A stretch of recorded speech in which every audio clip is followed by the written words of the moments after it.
నమస్కారం.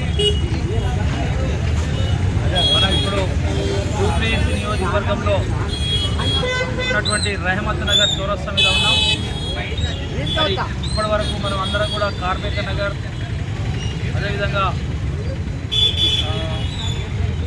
Rahmat Nagar, Sriram Nagar, SPR hills, Rajiv Nagar, HF Nagar phase 1, phase 2, Indiranagar phase 1, phase 2.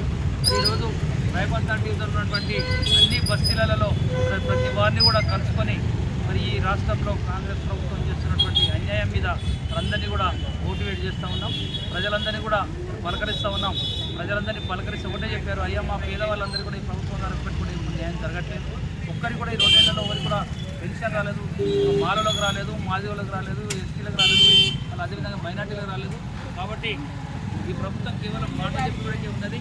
మరి మాట చెప్పే ప్రభుత్వం వల్ల మరి గతంలో మరి అంబేద్కర్ మరి మా దళిత బిడ్డలందరికీ కూడా మరి అది దళిత బంధు ఇచ్చినటువంటి ప్రభుత్వాన్ని కూడా కాదని అంబేద్కర్ అభయస్థం ఇస్తున్నటువంటి ప్రభుత్వాన్ని 2 సంవత్సరాలుగా మా పేద ప్రజలందరూ కూడా నమ్మి కాంగ్రెస్ పార్టీ ఓటేస్తే నిండా ముంచేసి అభయస్థం పేరు మీద కాకుండా పూర్తిగా భస్మాసుర హస్తంలాగా చేసినటువంటి కాంగ్రెస్ పార్టీకి ఈసారి జూబ్లీస్ ఎన్నికల్లో తెలంగాణ రాష్ట్ర మాల సంఘాలు చేసి తరఫున మేమందరం కూడా పోటీ చేస్తూ ఉన్నాం. మా ఉద్దేశం వాళ్ళు ఒకటే, మా మాలలకు జరుగుతున్నటువంటి అన్యాయం మీద మా హక్కులు సాధించుకునే క్రమంలో పోటీ చేస్తున్నాం. కానీ మేము ఎక్కడ కూడా రాజకీయాలతో తాగులేదు. మా దగ్గర తెలంగాణ రాష్ట్రంలో ఉన్నటువంటి 30 లక్షల మంది పైగా ఉన్నటువంటి మాల సోదరులకు పూర్తిగా విద్యా ఉద్యోగాల్లో అనేక విధంగా అన్యాయం జరుగుతూ ఉంది.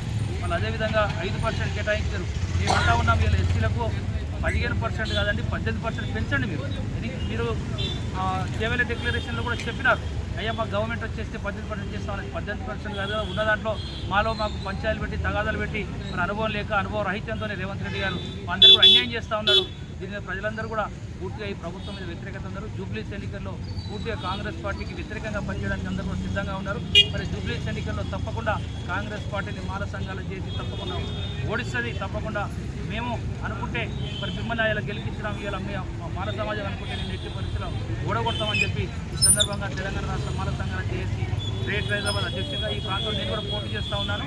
మరి నాది సీసీ కెమెరా గుర్తొచ్చింది. నేను చెప్తా ఉన్నాను, ఈ ప్రభుత్వాన్ని ఒకసారి బుద్ధి చెప్తేనే మరి ప్రజలందరికీ కూడా రహమత్ నగర్ డివిజన్లో అనేక మంది బస్తీలు ఉన్నారు. ఇలా పేద ప్రజలు కార్మిక నగర్లో అనేక మంది కార్మికులు పనిచేసుకునే వాళ్ళు ఉన్నారు. ఎస్పీఆర్ఎస్ అందరూ కూడా చిన్న చిన్న ఫ్యామిలీలు, middle class family. Rahmat Nagar చూస్తూ ఉంటే ఇది ఒక పెద్ద స్లమ్ ఉన్నది.